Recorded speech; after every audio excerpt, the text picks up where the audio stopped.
সকালে ও পারে চলে গেল, সামনে আবার মেয়েটার পুরো জীবন পড়ে আছে, জানি না কি হবে।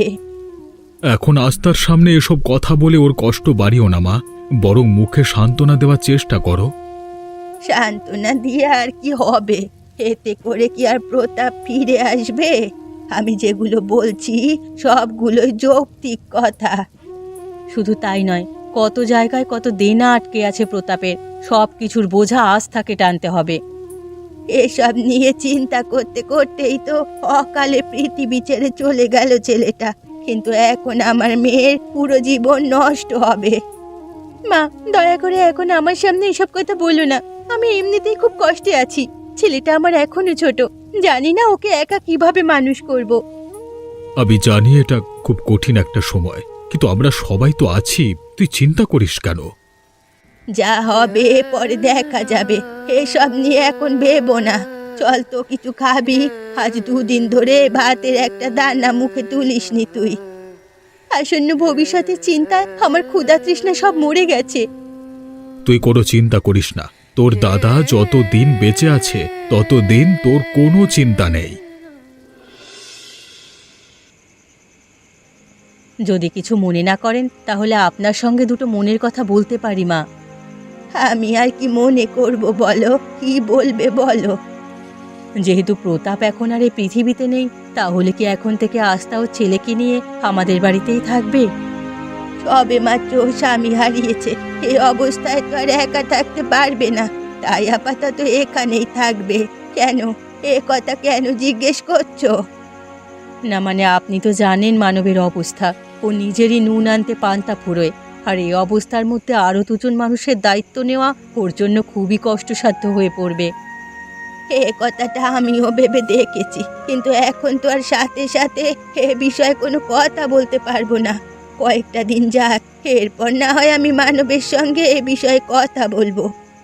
সেই ভালো, না হয় মানবের উপর অযথা চাপ সৃষ্টি হবে এতগুলো মানুষের।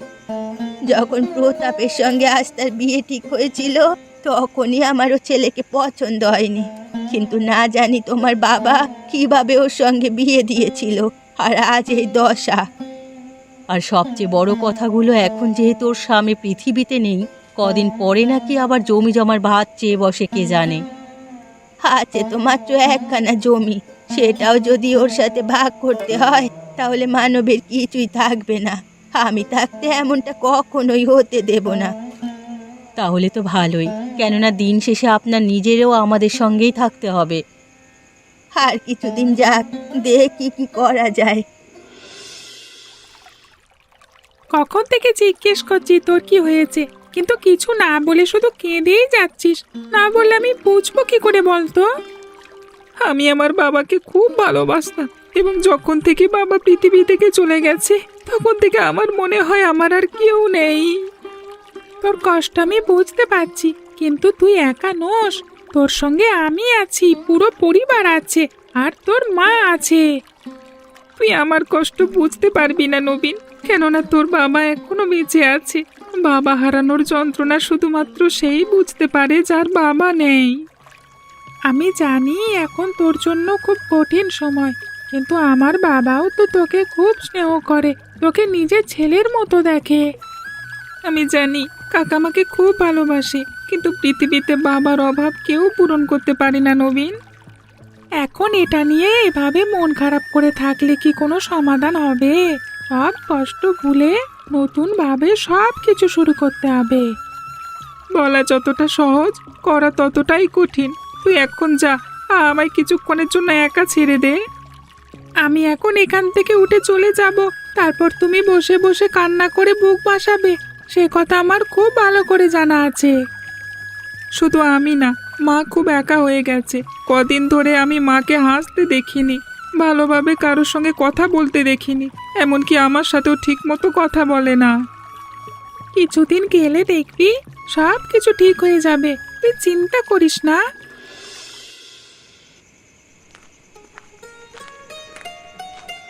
তোমার আবার হঠাৎ করে কি হলো? যে মানুষ দিনের পর দিন সবজি খেটে কাটায়, তার আজ এত বড় বোয়াল মাছ নিয়ে এলে? আজকে এই বড় বোয়াল মাছটা জালে ধরা পড়েছিল, বিক্রি না করে বাড়িতেই নিয়ে এলাম। চিন্টু খুব খেতে ভালোবাসে, নিজের ছেলের কোনো খবর নেই, আর চিন্টু কি খেতে ভালোবাসে সে নিয়ে তোমার খুব চিন্তা, তাই না? তুমি এভাবে কথা কেন বলছো গিন্নি? একদম ঠিক বলছি আমি। আজ কতদিন হয়ে গেল আমার ছেলেটা একটু মাংস খাবে বলে যে ধরেছে, অথচ তুমি টাকার অভাব দেখাচ্ছিলে, আর এখন বাজারে গিয়ে চিন্টুর প্রিয় বোয়াল মাছ নিয়ে এলে। গিন্নি, তোমার সামনে হাত জোর করছি, একটু ধীরে কথা বলো। আস্থা আর চিন্টু দুজনেই বাড়ির ভেতরে আছে, ওরা শুনে ফেলবে। শুনলে শুনুক, তাতে আমার কি? আমার বাড়ি, আমি যেভাবে ইচ্ছে কথা বলবো। কে শুনলো না শুনলো তা আমার দেখার বিষয় নয়। মাত্র কদিন হলো চিন্টু ওর বাবাকে হারিয়েছে, তাই আমি ওর মন ভালো করবার জন্য মাছটা এনেছিলাম। ওর বাবা মারা গেছে, কিন্তু ওর মা তো এখনো বেঁচে আছে। সে কেন নিজের ছেলেকে মাছ এনে খাওয়ায় না? তুমি কি সবার ভরণ পোষণের দায়িত্ব নিয়ে রেখেছো নাকি? আস্থা আমার বোন, ওই বাড়িতে ও সমান অধিকার আছে। যখন প্রতাপ বেঁচে ছিল আর তুমি দিনের পর দিন আর্থিক সংকটে ভুগছিলে, তখন তোমার বোন খবর নিয়েছিল? এখন এসে দিনের পর দিন আমাদের আশ্রয়ে পড়ে আছে। আমি তোমায় অনুরোধ করছি, ঝামেলা না বাড়িয়ে একটু চুপ থাকো।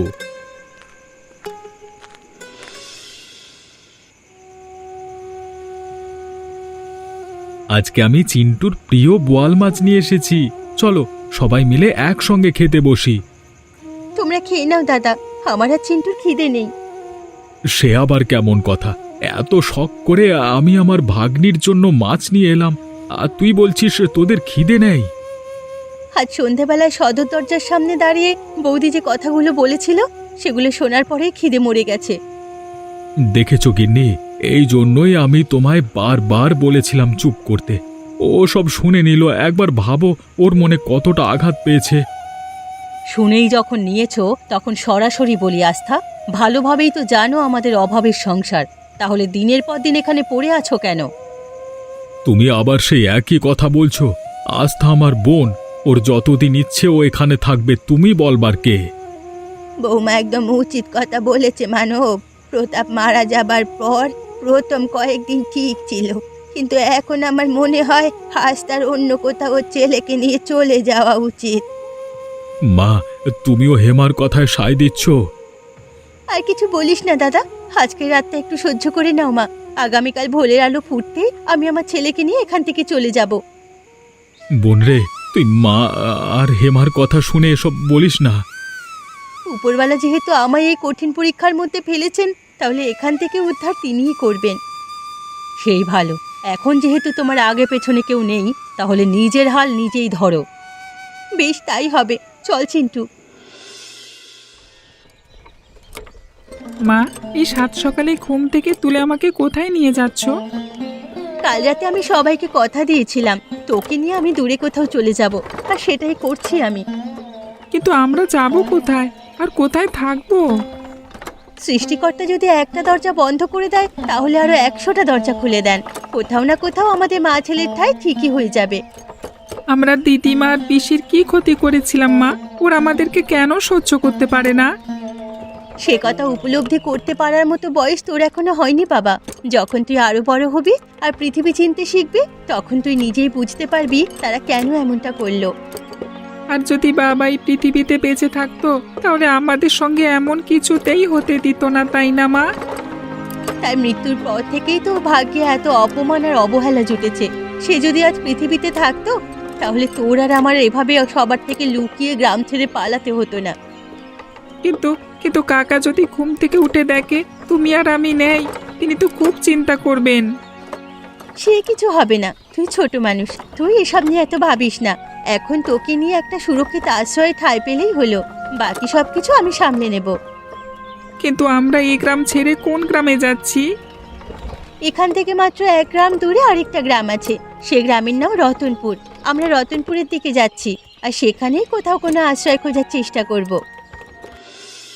আমাদের সবার ঘুম ভাঙবার আগেই আস্থা চিন্টুকে নিয়ে বের হয়ে গেছে, আর আমি একটুও টের পেলাম না। চলে গেছে, ভালোই হয়েছে। এখন নিজের হালও নিজে ধরবে, আমাদের আর চিন্তা করতে হবে না। এবারের কথা আমি বাদ দিলাম, কিন্তু তোমার থেকে আমি এমনটা আশা করিনি মা। ও তোমার মেয়ে, আর তুমি ওর ব্যাপারে এমন কথা বলছো। আমি তোর ভালো চাই দেখেই এমনটা বলেছি, কেননা আস্থা এখানে থাকলে তোর ওপরে অতিরিক্ত দায়িত্বের চাপ পড়ে যেত। কিন্তু এখন তোমাদের এসব অপমানের কারণে ও যে চলে গেল, কোথায় গেছে সেটাও আমরা কেউ জানি না। না জানি কোথায় কোন অবস্থায় আছে। ওর ছেলেকে নিয়ে যেখানেই যাক, তাতে আমাদের কি? এখন থেকে আমরা আমাদের মতন থাকবো, ও যা ইচ্ছে করুক। তুমি আমার সাথে মোটেও কথা বলবে না। কালকে তোমায় বারবার অনুরোধ করবার পরও তুমি যা মুখে এসেছে তাই বলেছ। এসব তোমার কারণে হয়েছে। বৌমার ওপর দোষ চাপাবি না। ও যা করেছে একদম ঠিক করেছে। আমি ওর পক্ষে আছি। ওর সন্তানকে নিয়ে তোমাদের কারণে বাড়ি ছেড়ে চলে গেল, আর তোমাদের মধ্যে কোনো আফসোস নেই? তোর যদি এতই চিন্তা হয়ে থাকে তাহলে গিয়ে খুঁজে দেখ ও কোথায় আছে। অযথা আমাদের সঙ্গে চিৎকার চেঁচামেচি করছিস কেন? আমি তোর সামনাসামনি কোনো কথা বলিনি, তাও যদি ও লুকিয়ে সব কথা শোনে তারপর বাড়ি থেকে বেরিয়ে যায়, এতে আমার দোষ কি? ওকে এখন এসব বুঝিয়ে কোনো লাভ হবে না বৌমা। চলো আমরা আমাদের কাজে যাই। যত সব।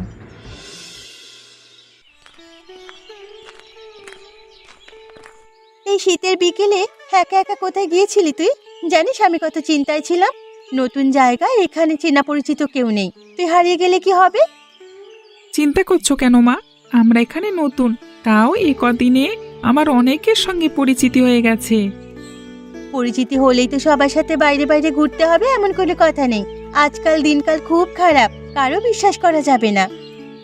এত চিন্তার কি আছে মা? আমি তো আমার বয়সী ছেলেদের সঙ্গে ঘোরাফেরা করছিলাম। আচ্ছা সেসব ছাড়ো, দেখো আমি কি নিয়ে এসেছি। এটা আবার কি? এই যে ছোট্ট মটকা, এটার ভেতরে খেজুর রস আছে।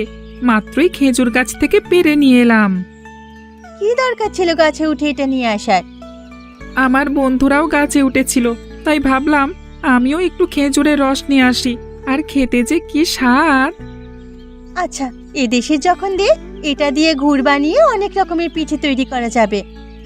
পিঠে তো আমার খুব প্রিয়, কিন্তু মা আজকে কতদিন হয়ে গেল মাংস খাইনি। আর দু একটা দিন যা, যে বাড়িতে কাজ নিয়েছে সেখান থেকে কিছু টাকা আয় হোক, তারপর তোকে মাংস রেঁধে খাওয়াবো। ঠিক আছে, যেদিন তুমি বাড়িতে মাংস রান্না করবে সেদিন আমি কিছু নতুন বন্ধুকে বাড়িতে নিয়ে আসব তোমার হাতের মাংস ভাত খাওয়ার জন্য। আচ্ছা ঠিক আছে, তাই আনিস, কিন্তু অতিরিক্ত বাইরে ঘোরাঘুরি করবি না। যা শীত পড়েছে, কখন না যেন অসুস্থ হয়ে যাস। মানব, তোকে যে আমি বলেছিলাম আজ তার খোঁজ করতে, তুই কোনো সন্ধান পেলি?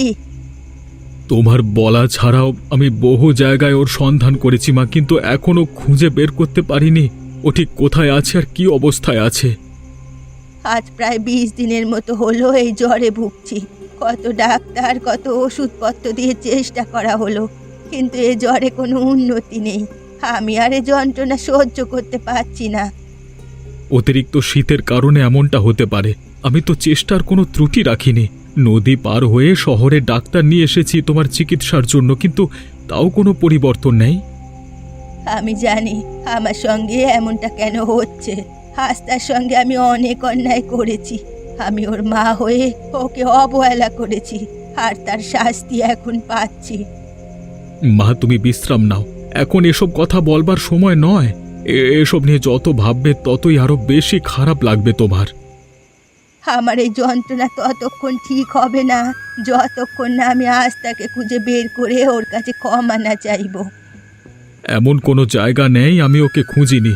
পুরো গ্রাম তন্ন তন্ন করে খুঁজেছি, কিন্তু ওর কোনো হদিশ পাইনি। আমি মা হয়ে এত বড় অন্যায় কি করে করতে পারলাম আমার মেয়ের সঙ্গে? মা, আমি চেষ্টা চালিয়ে যাব এবং আমার বিশ্বাস একদিন আমি বোনকে খুঁজে ঠিক বের করবই করব।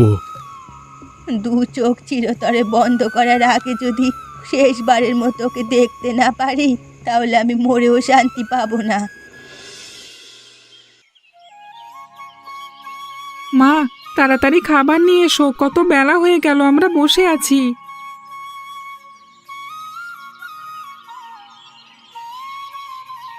কি অস্থির ছেলে রে বাবা, একটুও ধৈর্য নেই। এই জন্য তোদের খাবার তাড়াতাড়ি খাওয়া শুরু কর। কি করব বলো, মাংস ভাত খাওয়ার জন্য সকাল থেকে কিছু না খেয়ে বসেছিলাম, তাই বড্ড খিদে পেয়ে গেছে। সে কি, তুই নিজের সঙ্গে সঙ্গে ওদেরকেও না খাইয়ে রেখেছিস সকাল থেকে? কি অলক্ষণে কাণ্ড! এ কি মা, মাংসগুলো এমন মিষ্টি কেন? আরে ধুর বোকা ছেলে, মাংস কি কখনো মিষ্টি হয় নাকি? এটা বল যে ঝাল হয়েছে, তাই তো? না মা, আমি সত্যি কথা বলছি, মাংসগুলো একদম মিষ্টি। যদি বিশ্বাস না হয় তাহলে তুমি নিজে খেয়েই দেখো। আসলেই তো, ছিছি, এমনটা হলো কি করে? এখন মনে হচ্ছে তুমি এই মাংসে খেজুর রসের গুড় মিলিয়ে দিয়েছো, তাই এত বেশি মিষ্টি লাগছে। তার মানে কি আমি আসলেই মরিচের জায়গায় খেজুর রসের গুড় মিশিয়ে দিয়েছি? কি সর্বনাশ কাণ্ড! ছিছি, পুরো রান্নাটা ভেস্তে গেল। কিন্তু মা, মাংসটা খেতে অতটা খারাপ লাগছে না, এমন মনে হচ্ছে মাংসের পিঠে খাচ্ছি। পুরো রান্নাটাই নষ্ট হয়ে গেছে, কিন্তু তোরা এই খাবার খাস না। না মা, সত্যি বলছি, মাংসটা খেতে আমার খুব ভালো লাগছে। জীবনে প্রথমবার ভিন্ন রকমের খাবার খাচ্ছি, খেজুর রসের গুড় দিয়ে মাংস। তাই বলে তোরা গুড় দিয়ে রান্না করা মাংসগুলো খাবি? অবশ্যই, যদিও এটা ভুলক্রমে হয়েছে, কিন্তু আমাদের খেতে খুবই সুস্বাদু লাগছে, একদম অন্যরকম খাবার।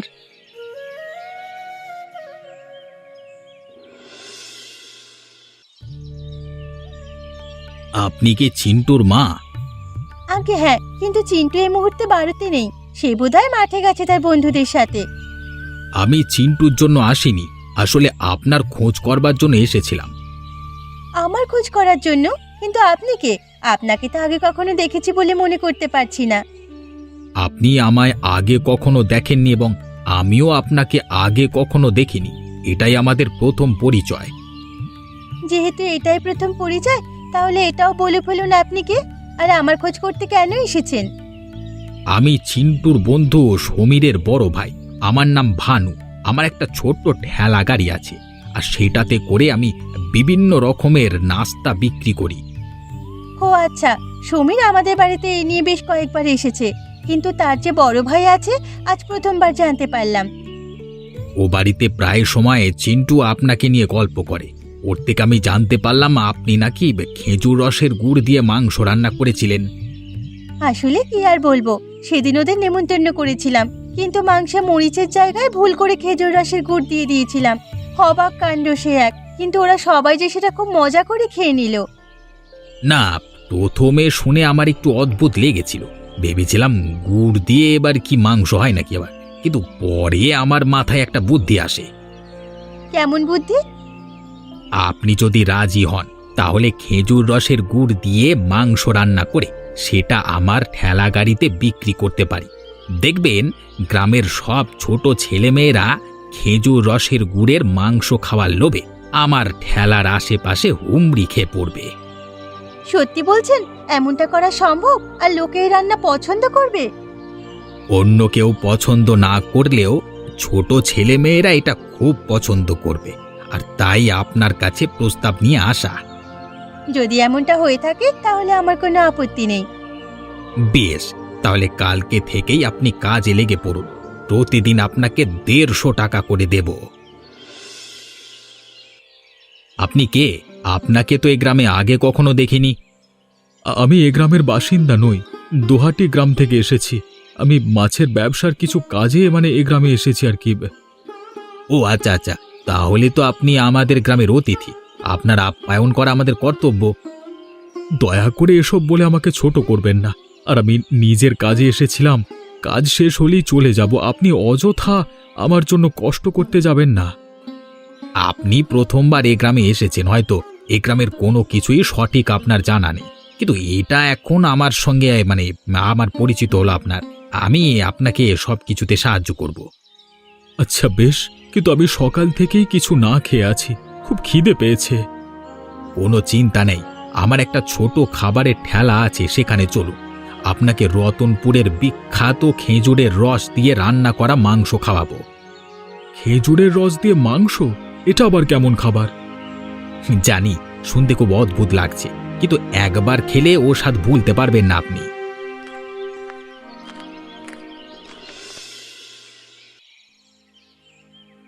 আস্থা দিদি, ইনি হলেন আমাদের গ্রামের অতিথি।